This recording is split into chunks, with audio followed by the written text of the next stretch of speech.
all we're saying is you can't carry a gun in town. I have 2 guns. This woman I married, the love of my life, Catherine Ross, married Catherine Ross. Been going with Catherine since 1978. You die first, get it? Ah, God, don't tell me. At 81, Sam Elliott is facing something no one expected. Fans are heartbroken, insiders are whispering, and rumors are spreading fast. And anything I get drunk going home and sleep it off. Whispers are spreading about his health, about what's really been going on behind those closed ranch doors, and about the shocking truth that's left fans heartbroken. So we should say, for people who don't understand, that you weren't auditioning for a film. You were auditioning for a contract. And that's how it worked. $85 a week is what it paid. Was it betrayal from within the industry? A secret battle he's been hiding for years? Or did Hollywood simply turn its back on one of its most loyal cowboys? Let's find out. Sam Elliott, the voice, the mustache, the legend. For decades, he's been Hollywood's rugged face of Western grit and quiet power. That deep, slow drawl could silence a room, and his calm, commanding stare made him the ultimate cowboy. But behind the cool confidence and silver screen glory, Sam's life has been anything but picture perfect. The man America idolized as the definition of strength has faced rumors, heartbreak, and revelations that left even his most loyal fans shaken. That's one of the things my dad taught me. Always do more, even if it's just a little more. Always do a little more than it's expected of you. From fake death reports that sent the internet spiraling, to a confession he recently made that no one saw coming, Sam Elliott's story is far more complicated than Hollywood ever dared to show. Born on August 9th, 1944, in Sacramento, California, Sam grew up surrounded by discipline and expectation. His mother, Glennie, was a state diving champion turned physical education instructor. His father, Henry Nelson Elliott, worked as a predator control specialist, a tough job for a tough man. Both came from El Paso, Texas, carrying that southern steel in their veins. One of Sam's ancestors even served as a surgeon during the Battle of San Jacinto. Grit clearly ran in the family. I can only speak of the men that were in my life, and that was my dad and his friends. Right. But that same grit would soon be tested. At 13, Sam's family packed up and moved to Portland, Oregon, where he finished school at David Douglas High in 1962.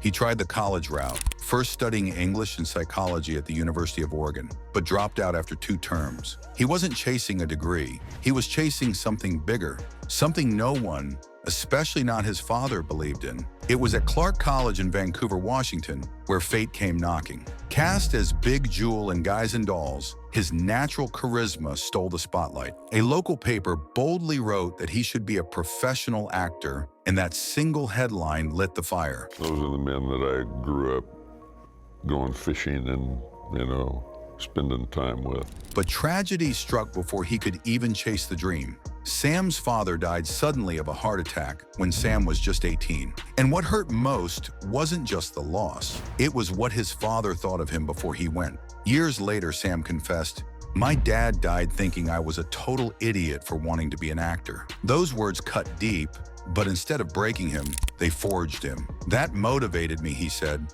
His father had told him, "You've got a snowball's chance in hell of making it in Hollywood." But Sam wasn't about to prove him right. Before holding a script, he held a shovel, working construction, pouring cement, grinding through the kind of real-world hardship that fame later couldn't touch. Because for Sam Elliott, the cowboy wasn't a character. It was who he had to become to survive.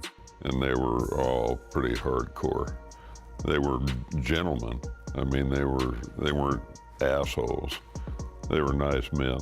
Life in Los Angeles was no Hollywood dream for Sam Elliott, not at first. The man who would one day define American masculinity was, at the beginning, just another broke guy with calloused hands and a head full of impossible dreams. He wasn't walking red carpets. He was mixing cement. He wasn't reading scripts. He was reading utility bills. But destiny has a strange way of showing up, sometimes wearing a hard hat instead of a director's cap. While working a construction job for a family friend, fate decided to test him. That family friend turned out to be an assistant director. One afternoon, as Sam poured concrete under the California sun, he was invited to visit a movie set, a simple invite that would flip his entire life upside down. Years later, Sam would laugh and say, "My big break? pouring cement. But behind that joke was a truth Hollywood never shows. Grit built his career, not glamour. You started when the whole system of Hollywood was very different. Like, you started in the studio system where... Still have the contract programs. There were two that were active, and one was at Universal, one was at Fox. Soon after he landed his first official film credit, Butch Cassidy and the Sundance Kid in 1969. The role, a card player. No lines, no spotlight, not even a proper camera angle. Sam said, "I had one line. It was off camera. I was nothing more than a shadow on a wall. But to him, that shadow was everything. It meant he'd finally made it onto a Hollywood set, and not as a laborer this time. Watching Robert Redford work up close only fueled his hunger. From there, the grind began. He picked up small parts in shows like Judd for the Defense and Gunsmoke, clawing his way into the business one rugged face and deep-voiced line at a time. He even appeared in Lancer and a few episodes of Mission Impossible.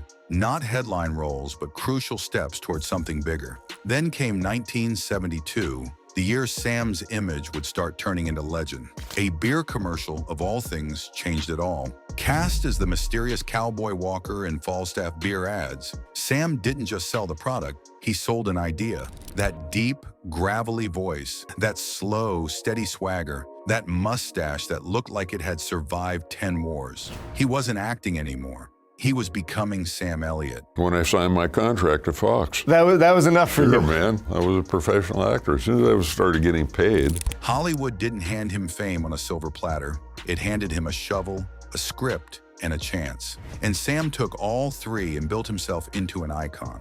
Sam Elliott's real breakthrough didn't come wrapped in fame and glitter. It came wrapped in dust, sweat, and raw emotion.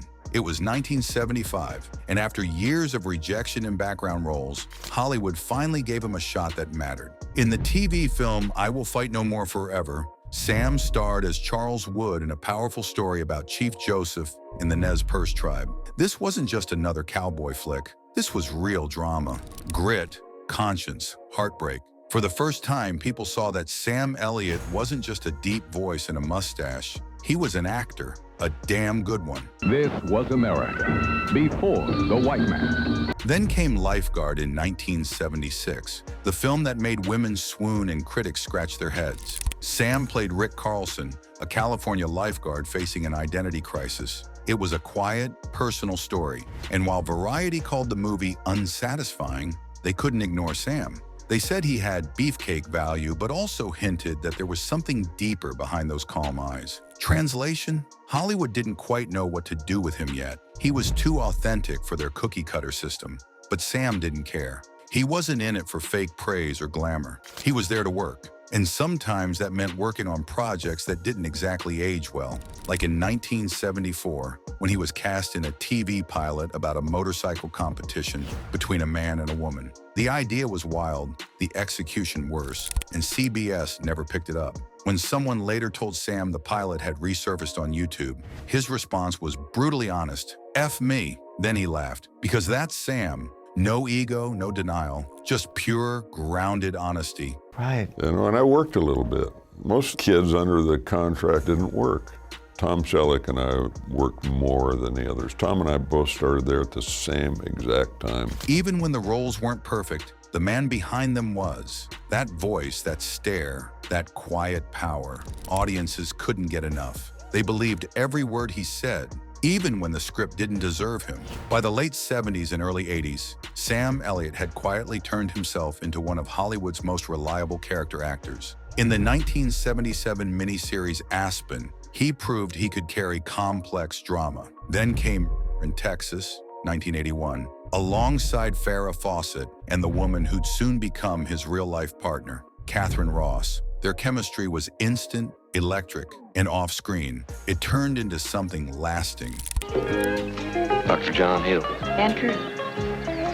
See you later. He followed it up with A Death in California, 1985, and the Western miniseries, The Sacketts, 1979, and The Shadow Riders, 1982, with Tom Selleck. A pairing fans couldn't get enough of. 2 mustaches, 1 screen, and enough cowboy charisma to power a decade. Be glad it's over. They were going home to the family they'd left behind. Then came Mask, 1985, where Sam stood toe-to-toe with Cher, playing a biker with more soul than swagger. It was one of those rare performances that peeled back the tough exterior and showed the heart beating underneath. And when Prancer hit in 1989, audiences saw yet another layer. The gruff father with a soft center. The kind of man who didn't have to say much to make you feel everything.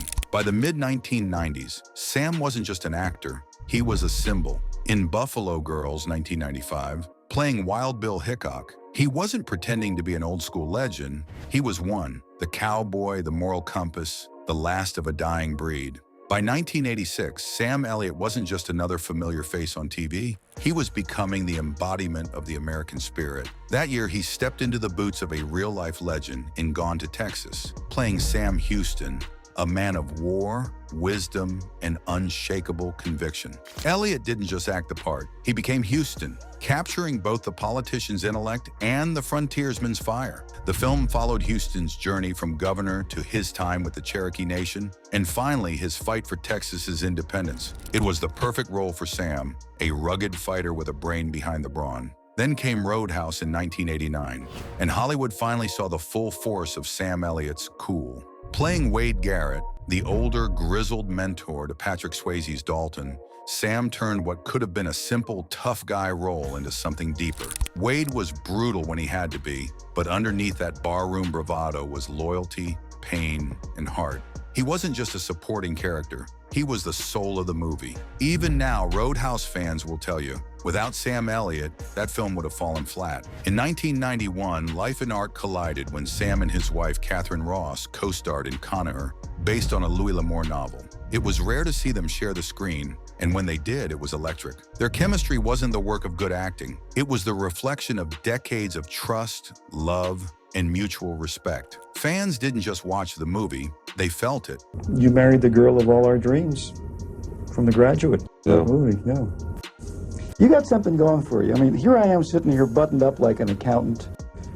You got your boots on, you got your Harley jacket on. But the early 90s weren't just about love and western sunsets, they were about legacy. In 1993, Sam delivered 2 performances that permanently stamped his name into Hollywood history. This woman I married, the love of my life, Catherine Ross, married Catherine Ross. Been going with Catherine since 1978.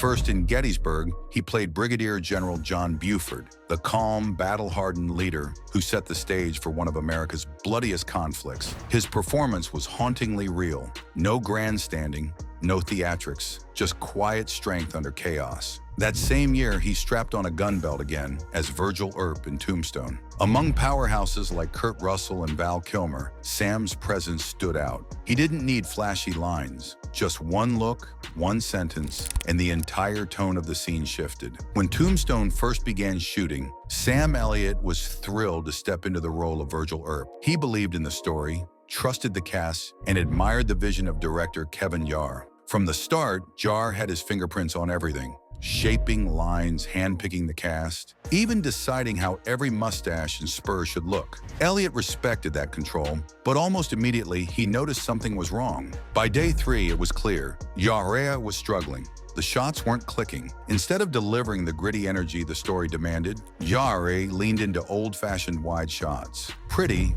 yes, but lifeless for what Tombstone was supposed to be. The tension on set grew sharper with every take. Yarr resisted advice, even from legendary cinematographer William Fraker. And I was a professional actor. As soon as I started getting paid, Right. and I worked a little bit. Most kids under the contract didn't work. Elliott admired Yarr's script and never wanted to undercut him, but he couldn't ignore what was happening. The cast and crew could all feel it. If something didn't change, the heart of the film might be lost. Then came the blow no one expected. Kevin Yarr was fired after only a month. For the team, it was like losing the captain of a ship mid-voyage. The man who had written every word and built this world was suddenly gone, leaving behind heartbreak and unease. In his place came George P. Cosmatos, a director who had mere days to catch up and take control. To the cast, though, it was obvious. Cosmatos wasn't steering the ship alone. Whispers spread that someone else, someone bigger, was quietly pulling the strings, and Elliott knew the set would never feel the same again. Taught me, always do more, even if it's just a little more, always do a little more than it's expected of you. It was then that Kurt Russell quietly stepped into a leadership role. While George P. Cosmatos wore the director's title, it was Kurt who began meeting privately with cast and crew, streamlining scenes, and even drafting nightly shot lists to keep the film from unraveling. Sam Elliott backed him fully. In those tense days, it wasn't Cosmatos steering the ship, it was Russell. For Elliott, the cuts hurt. Nearly 30 pages of connective scenes and emotional beats were stripped away, depth that would have given Virgil Earp a stronger presence. Looking back, Sam admitted he might have turned the role down if he had known how much of Virgil's heart would vanish in the edit. But he stayed, for the story, for the cast, and for Kurt's determination to see the movie through. The one in The Big Lebowski was a good one. Sometimes you eat the bar, and sometimes the bar eats you. Elliott quietly fought for Virgil. Even as reshoots clipped away lines and reshaped arcs, he slipped bits of dialogue back in, ensuring his character still carried weight. The cast rallied together, keeping Yare's vision alive in fragments, while Russell pushed to protect the emotional spine, especially the bond between Wyatt and Doc. When Tombstone finally reached theaters, Sam carried mixed feelings. He was proud of what they had saved, but haunted by what had been lost. Virgil Earp, he believed, could have been so much more. Still, he never regretted staying the course. To him, the film became a battle scar, a testament to loyalty, survival, and the hidden truth that Tombstone was not just George Cosmatos' film, it was Kurt Russell's. You know, when all the elements come together, you know when it's on the page, and you have guys like Kurt Russell and Bill Paxton and Val Kilmer, the cast in that film alone. And here's where the real controversy begins. Kevin Yare, the man who birthed the story, had been cast aside. His old-school vision, sweeping wide shots, rigid staging, and stubborn detail collided head-on with Hollywood's demand for speed, close-ups, and adrenaline. Disney's Christmas release deadline left no room for error. By day 3, Sam Elliott saw it. The film was slipping, and Yare was doomed. Sam Elliott could see it happening in real time. Kevin Yare, brilliant on paper but green behind the camera, was unraveling. He was too stubborn to take advice, even from William Fraker, a cinematographer with decades of experience. Shots dragged, setups stalled, and the production slipped further behind schedule. By the end of the first month, the studio and producer Andrew Vajna had lost patience. Jar wasn't eased out, he was cut out. No farewell, no send-off, just gone. I've never thought of myself as a kid playing cowboys. All that said, I don't know an actor that doesn't want to do a Western either. What came next was far from smooth. To outsiders, George P. Cosmatos was the man hired to steady the ship. But inside the set, everyone knew it was Kurt Russell quietly taking control. He didn't just act, he dictated the tone of the film. He and producer James Jack slashed 30 pages from Jar's script, gutting entire subplots and backstories. Their goal? Put the spotlight squarely on Wyatt Earp and Doc Holliday. The fallout was immediate. Cast members whispered among themselves, dubbing the reworked movie The Kurt and Val Show. Suddenly, actors like Sam Elliott, Bill Paxton, and Powers Booth, who had signed on for layered ensemble roles, saw their characters reduced to background noise. The heart of Jara's vision, family bonds, shared values, emotional arcs, was stripped for a faster, flashier story about two men. Sam took it hard. Virgil Earp wasn't just a sidekick to him, he was the moral backbone of the family. Losing 30 pages meant losing Virgil's voice. Privately, Sam admitted that if he had known how drastically his role would be cut, he might have turned it down altogether. And yet, he stayed. Out of loyalty? Out of hope? Maybe both. But Elliott and others didn't just sit back. In quiet rebellion, they began sneaking lines from Yar's original script back into scenes. Tiny acts of resistance to keep their characters alive. Sam protected moments he believed audiences deserved, even if the studio didn't. I've had that question asked so many times, and it's so hard to answer because, if you have good fortune enough to have been in some decent films along the road. One night, the frustration spilled into the open. At a bar after filming, someone told Elliott, "You should have played Wyatt." He took a slow sip of his beer, his eyes heavy with resignation, and replied, "Tell me about it." That single remark said it all: his disappointment, his longing, and the unspoken truth that the movie had been reshaped into something far different than promised. When Tombstone finally hit theaters, it was hailed as a gritty, fast-paced Western, but insiders knew the cost. Whole arcs were butchered, emotional threads severed, and supporting stars muted so two actors could shine. What was sold to the public as a legendary ensemble was, behind the curtain, a power play, and Sam Elliott had been caught in the crossfire. Sam Elliott stayed loyal through the chaos. He didn't storm off set or make a scene, but anyone watching closely could see the weight in his eyes. His silence spoke louder than words. It was the silence of a man who knew the story he'd signed on for was slipping away, and he wasn't the only one who felt it. Michael Biehn later admitted that the movie was supposed to be about a community, a tapestry of lives in Tombstone, not just a two-man duel. Powers, Booth, and Bill Paxton echoed that frustration, quietly acknowledging how much of their work had been chopped away. Jarre's original script had been sprawling, rich, alive. The final product was sharper, but also emptier. There are obviously things that stand out about all of them. I think what I remember most about films is the people that I've worked with rather than the film itself. Still, Sam refused to give up. He held Virgil together with scraps of dialogue, a steady stance, a nod here and there, tiny rebellions against a system that had already decided which characters mattered most. What made it to screen was only a sliver of Jarre's film vision. By some counts, fewer than 15 of his original moments survived intact. That's when the whispers began. Everyone knew George P. Cosmatos had been hired to save the production. But on set, the truth was different. Cosmatos wasn't leading. He was following orders. Orders written every night by Kurt Russell himself. Each evening, Russell sat down, rewrote the next day's game plan, and handed Cosmatos the shot list before sunrise. Cosmatos would arrive on set, script in hand, and direct as if it were his own. To the outside world, he was in charge. To the cast and crew, it was obvious. Kurt was calling the shots. Val Kilmer later confirmed it outright. He saw Russell bleed for the movie, giving up sleep, sacrificing his own preparation as Wyatt to ensure Tombstone didn't collapse. But that sacrifice came at a cost. By ghost directing, Kurt also reshaped the film around himself and Val. Together, they became the twin sons of Tombstone, while everyone else orbited in their shadow. I sure ain't gonna show you my dick.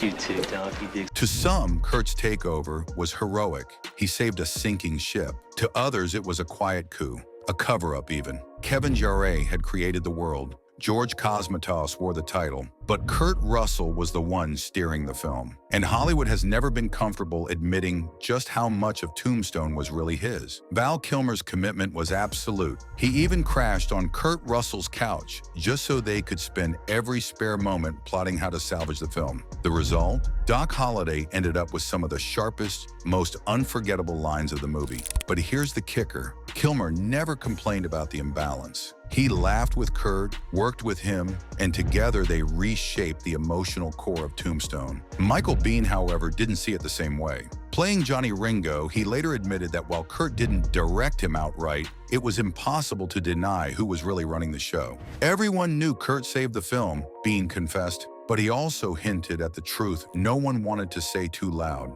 The final credit for George P. Cosmatos was more political than accurate. Behind closed doors, Tombstone had become a committee project, but Kurt Russell was the one steering the committee. A lot of them are gone today.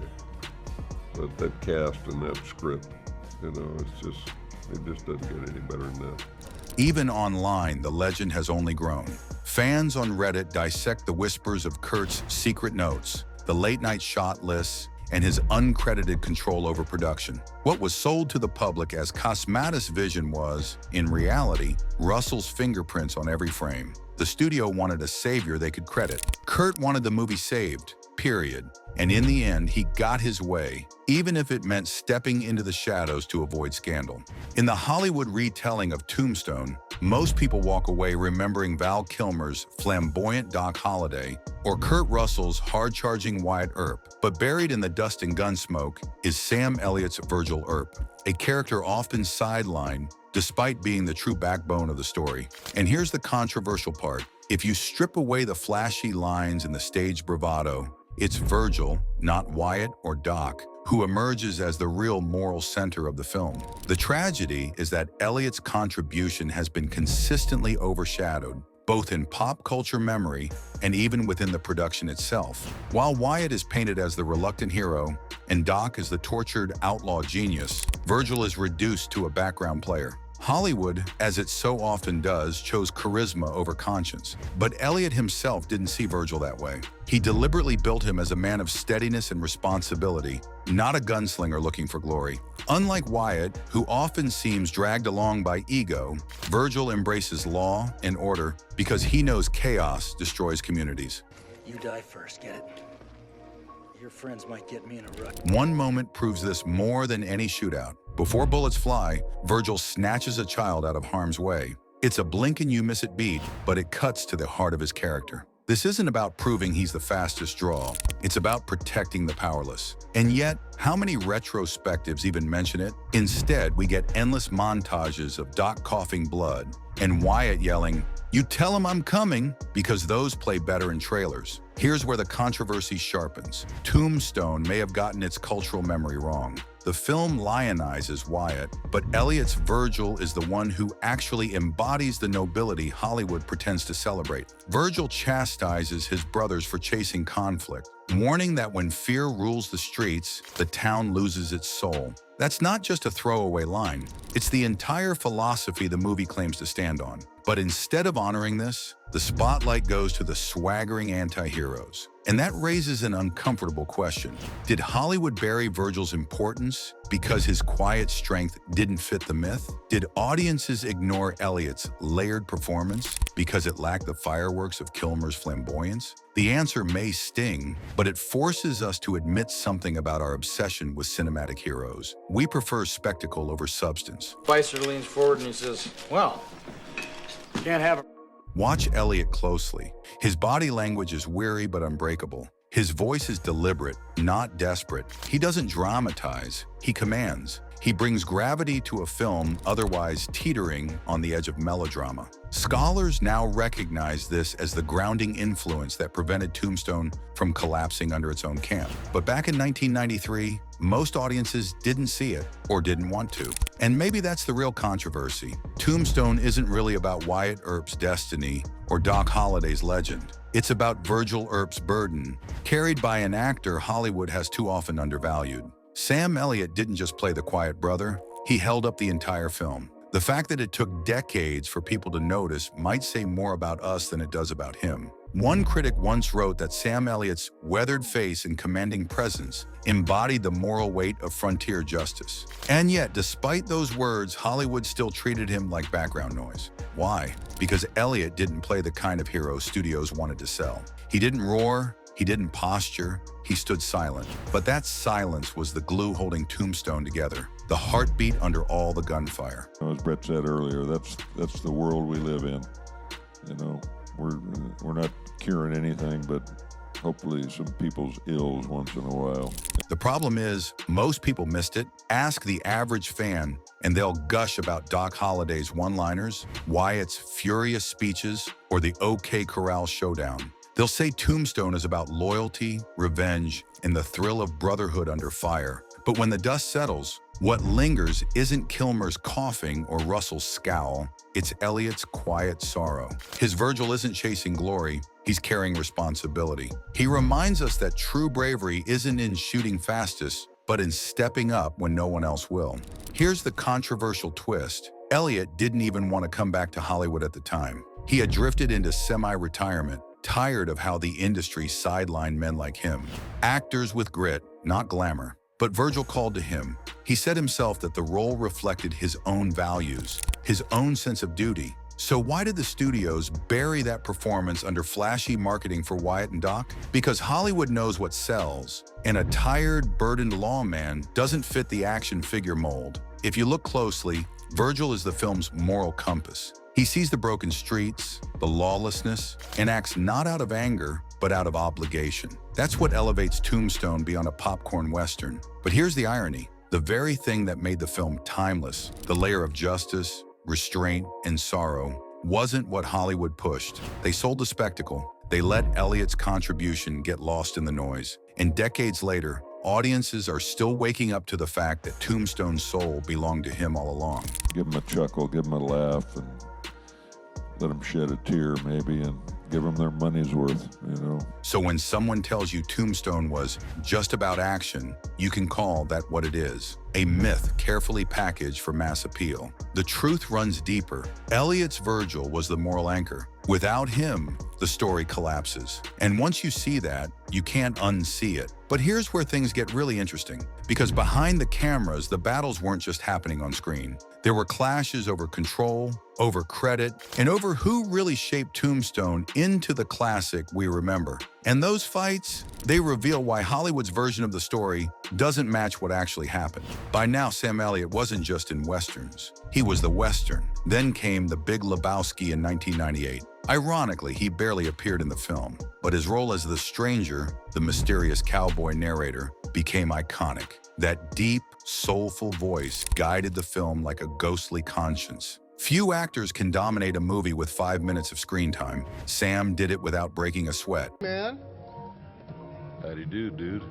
I wondered if I'd see. Sam Elliott has always been a man who walked his own trail, even when it meant walking alone. He's one of the few Hollywood icons who never sold his soul for fame, and that's exactly why people trust him. While others bent under pressure or played the game to stay relevant, Sam held his ground. His values weren't just for the screen, they were his code. Years later, when the Me Too movement rocked Hollywood to its core, Sam didn't hesitate to take a stand. In an interview with Variety, he called it the best thing that's happened to Hollywood in a long time. He didn't sugarcoat anything. He admitted that the system had long been twisted, a place where desperation and power often dance together in the dark. He said it broke his heart to see young, innocent people come to Hollywood with dreams, only to be chewed up by the machine. That was Sam. No PR spin, no cautious answers, just brutal honesty.